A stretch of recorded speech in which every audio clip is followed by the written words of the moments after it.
श्रीमद् भागवत महापुराण का दूसरा अध्याय। जब भक्ति महारानी अपने बेटों को बूढ़ा देखकर दुखी हुई तो नारद जी ने किस प्रकार भक्ति महारानी का दुख दूर किया। नारद जी बोले, तुम व्यर्थ ही अपने आप को खेत में डाल रही हो।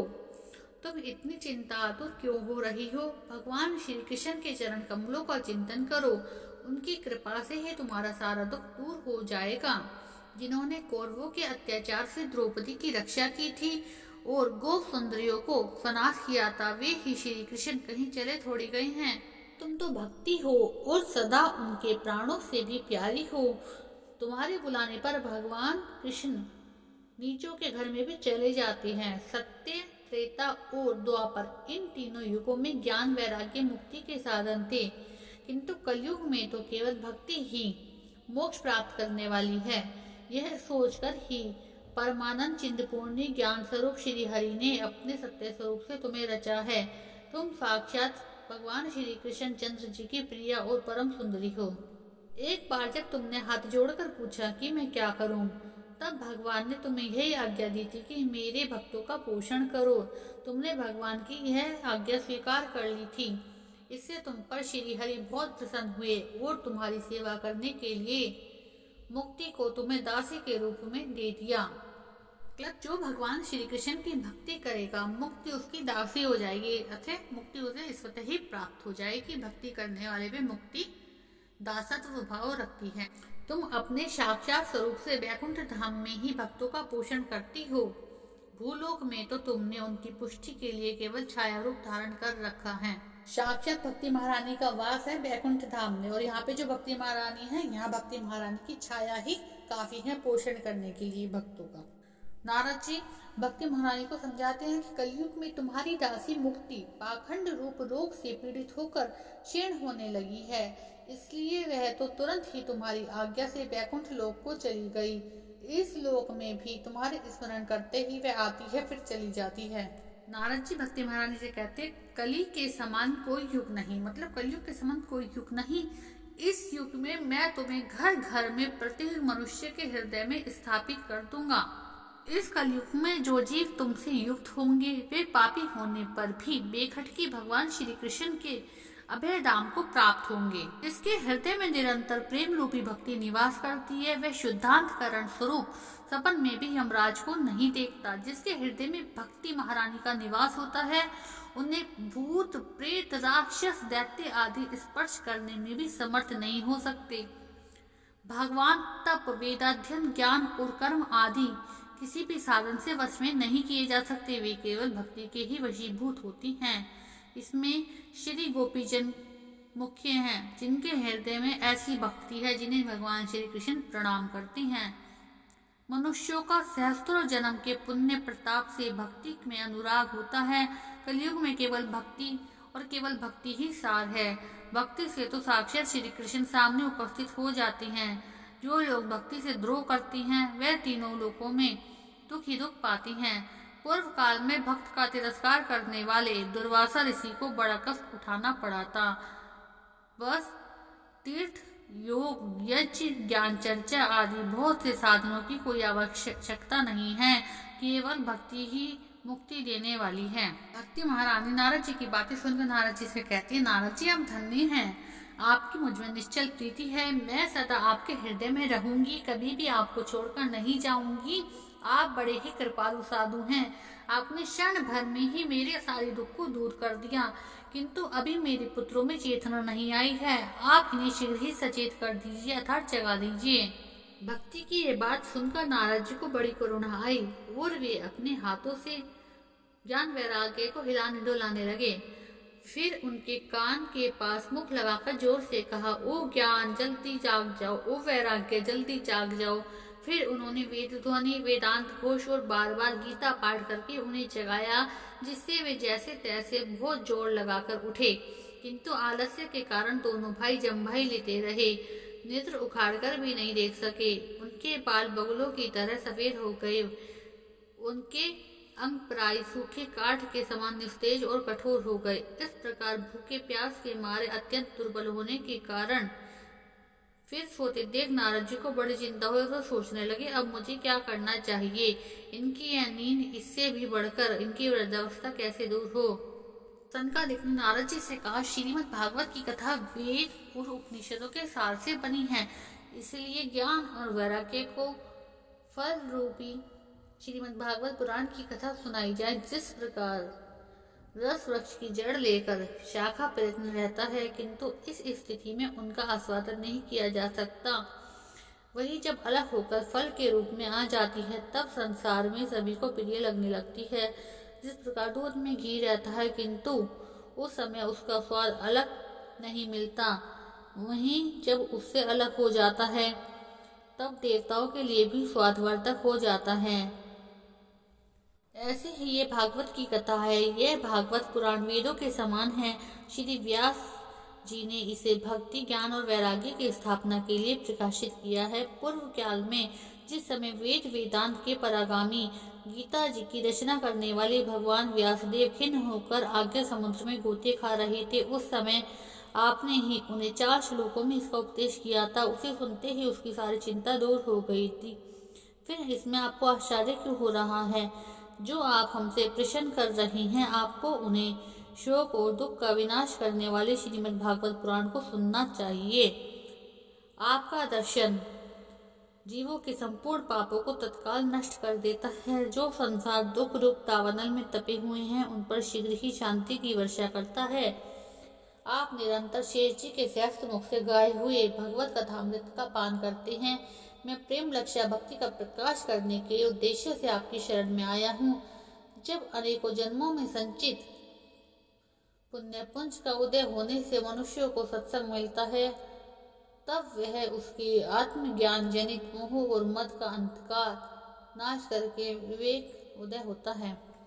नारद जी सनकादिक से कहते, अब मैं भक्ति, ज्ञान और वैराग्य के स्थापित करने के लिए प्रयत्नपूर्वक श्री सुखदेव जी के द्वारा कहे हुए भगवत शास्त्र की कथा उज्ज्वल का ज्ञान में यज्ञ करूंगा। यह यज्ञ मुझे कहाँ करना चाहिए? आप इसके लिए कोई स्थान बता दीजिए। आप लोग वेदों के परागामी, इसलिए मुझे इस सुख शास्त्र की महिमा सुनाइए। यह भी बताइए कि श्रीमद् भागवत की कथा कितने दिनों में सुनानी चाहिए और इसके सुनने की क्या विधि है। सनकादिक बोले, नारद जी आप बड़े विनीत और विवेकी हैं, सुनिए। हम आपको यह सब बातें बताते हैं। हरिद्वार के पास आनंद नाम का एक घाट है। वहाँ अनेकों ऋषि रहती हैं तथा देवता और सिद्ध लोग भी उसका सेवन करते हैं। भांति भांति के वृक्ष और लताओं के कारण वह बड़ा सघन है और वहाँ बड़ी कोमल नवीन बालू बिछी हुई है। वह घाट बड़ा ही सुरम्य और एकांत प्रदेश है। वहाँ हर समय सुनहले कमलों की सुगंध छाया रहती है। उसके आसपास रहने वाली सिंह, हाथी, परस्पर विरोधी जीवों के चित्तों में वैराग्य नहीं है। वहाँ आप बिना किसी विशेष प्रयत्न के ही ज्ञान यज्ञ आरंभ कर दीजिए। उस स्थान पर कथा में अपूर्व रस का उदय होगा। भक्ति भी उनकी आंखों के सामने निर्बल जराजीर्ण अवस्था में पड़े हुए ज्ञान और वैराग्य को साथ लेकर वहां आ जाएगी। क्योंकि जहाँ भी श्रीमद् भागवत की कथा होती है, वहाँ ये भक्ति अपने आप ही पहुँच जाती है। वहाँ कानों में कथा के शब्द पढ़ने से ही ये तीनों तरुण अवस्था में हो जाएंगे। इतना नारद जी को समझा के नारद जी के साथ सनकादिक भी वहाँ चल दिए गंगा तट के किनारे। जिस समय तट पर पहुंचे, भूलोक, देवलोक, ब्रह्मलोक सभी जगह इस कथा का हल्लासा हो गया। जो जो भगवत कथा के रसिक विष्णु भक्त बैठे थे, वे सब श्रीमद् भागवत कथा अमृत का पान करने के लिए सबसे आगे दौड़ दौड़ कर आने लगे।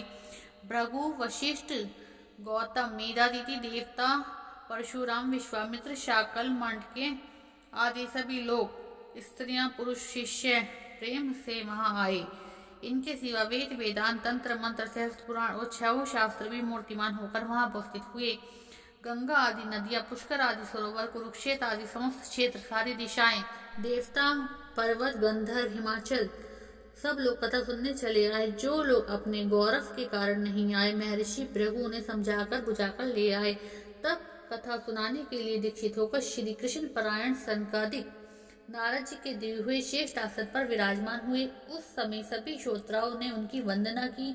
श्रोताओं में वैष्णव, विरक्त, सन्यासी, ब्रह्मचारी लोग आगे बैठे। उन सबके आगे नारद जी विराजमान हुए। एक बार एक और ऋषिगण, एक और देवता और वेद उपनिषदों का सार तथा एक और तीर्थ बैठे, दूसरी ओर स्त्रियां बैठी। उस समय सब और जय जयकार, नमस्कार, शंखों का नाद होने लगा। अबीर, गुलाल, खील, फूलों की वर्षा होने लगी। कोई कोई देवश्रेष्ठ तो विमान पर चढ़कर और कोई वहां बैठे हुए सब लोगों पर कल्पवृक्ष के पुष्पों की वर्षा करने लगे। इस प्रकार पूजा समाप्त होने पर सब लोग एकाग्रचित हो गए। तब सनकादिक ऋषि महात्मा नारद जी को श्रीमद् भगवत का महात्म्य स्पष्ट करके सुनाने लगे। फिर सनकादिक बोले, अब हम आपको इस भगवत शास्त्र की महिमा सुनाते हैं। इसके श्रवण मात्र से मुक्ति हाथ लग जाती है। श्रीमद् भागवत की कथा का सदा सर्वदा सेवन आस्वादन करना चाहिए। इसके श्रवण मात्र श्री हरि हृदय में आकर विराजते हैं। इस ग्रंथ में 18,000 श्लोक और 12 स्कंद हैं। श्री सुखदेव जी और राजा परीक्षित जी का संवाद है। आप यह भागवत शास्त्र ध्यान देकर सुनिए। यह जीव अभी तक अज्ञानवश और संसार चक्र में भटकता है। जब तक क्षण भर के लिए कानों में सुख शास्त्र की कथा नहीं पड़ती, बहुत से शास्त्र और पुराण सुनने से क्या लाभ। इनसे तो व्यर्थ ही भ्रम बढ़ता है। मुक्ति देने के लिए तो एकमात्र भगवत शास्त्र ही गरज रहा है। जिस घर में नित्यप्रति श्रीमद् भागवत की कथा होती है वे तीर्थरूप हो जाता है। जो लोग उसमें रहते हैं उनके सारे पाप नष्ट हो जाते हैं। हजारों अश्वमेध यज्ञ, सैकड़ों वाजपेयी यज्ञ इस सुख शास्त्र की कथा का 16वां अंश भी नहीं है। जब तक लोग अच्छी तरह श्रीमद् भागवत का श्रवण नहीं करते तभी तक उनके शरीर में पाप निवास करते हैं। फल की दृष्टि से इस सुख शास्त्र की समता गंगा, गया, काशी, पुष्कर या प्रयाग कोई भी तीर्थ नहीं कर सकता। ओमकार, गायत्री, पुरुष सूक्त, तीनों वेद, श्रीमद् भागवत, ओम नमो भगवते वासुदेवाय, ये 12 अक्षर मंत्र 12 मूर्तियों वाले सूर्य भगवान, प्रयाग, संवत स्वरूप, काल, ब्राह्मण, अग्निहोत्र, गोन, द्वादशी तिथि, तुलसी, वसंत ऋतु और भगवान पुरुषोत्तम, इन सब में बुद्धिमान लोग वस्तुतः इनमें कोई अंतर नहीं है। जो पुरुष अनिश अर्थरहित अर्थ सहित श्रीमद् भागवत शास्त्र का पाठ करता है उसको सैकड़ों जन्मों का पाप नष्ट हो जाता है। इसमें तनिक भी संदेह नहीं है। जो पुरुष नित्य प्रति भागवत का आधा चौथाई श्लोक भी पढ़ता है उसे राजसूय अश्वमेध जिसका फल प्राप्त होता है। नित्य प्रति भागवत का पाठ करना, भगवान का चिंतन करना, तुलसी को सींचना, गौं की सेवा करना, ये चारों एक समान है। अंत काल में श्रीमद् भागवत का वाक्य सुन लेता है, उस पर प्रसन्न होकर भगवान उसे वैकुंठ धाम देते हैं। जो पुरुष इसे सोने के सिंहासन पर रखकर विष्णु भक्त को दान देता है वह अवश्य ही भगवान का राजसूय प्यार प्राप्त करता है। तीर्थ दुष्ट ने अपनी सारी आयु में चित्त को एकाग्र करके श्रीमद् भागवत का थोड़ा सा भी रस आस्वादन नहीं किया। उसने तो अपना सारा जन्म चंडाल और गधे के समान व्यर्थ ही गवा दिया। वह तो अपनी माता को प्रसव पीड़ा पहुंचाने के लिए ही उत्पन्न हुआ है। जिसने इस सुख शास्त्र से थोड़े ही वचन नहीं सुने वह पापात्मा तो जीता हुआ भी मुर्दे के समान है। पृथ्वी में भार रूप वह पशुतुल्य मनुष्य को धिक्कार है। जो स्वर्गलोक में देवताओं में प्रधान इंद्रिय कहा जाता है। संसार में श्रीमद् भागवत की कथा का मिलना अवश्य ही कठिन है। जब करोड़ों जन्मों का पुण्य होता है तब इसकी प्राप्ति होती है। आप बड़े ही बुद्धिमान हैं और योगनिधि हैं। आप प्रयत्न पूर्वक कथा का श्रवण कीजिए। इसे सुनने के लिए दिनों का कोई नियम नहीं है। इसे तो सदा सर्वदा ही सुनना चाहिए। इसे सत्य भाषण और ब्रह्मचार्यता पूर्वक सदा ही सुनना श्रेष्ठ है, किंतु कलयुग में ऐसा होना कठिन है। इसलिए इसकी सुखदेव जी ने जो विशेष विधि बताई है वे जान लेनी चाहिए। कलयुग में बहुत दिनों तक चित्त की वृत्तियों को वश में रखना, नियमों में बंधे रहना और किसी पुण्य कार्य के लिए दीक्षित रहना कठिन है। इसलिए सप्ताह वृत्ति का श्रवण बताया गया है। श्रद्धा पूर्वक कभी भी श्रवण करने से, माघ मास में श्रवण करने से जो फल होता है वही फल श्री सुखदेव जी ने सप्ताह श्रवण में निर्धारित किया है।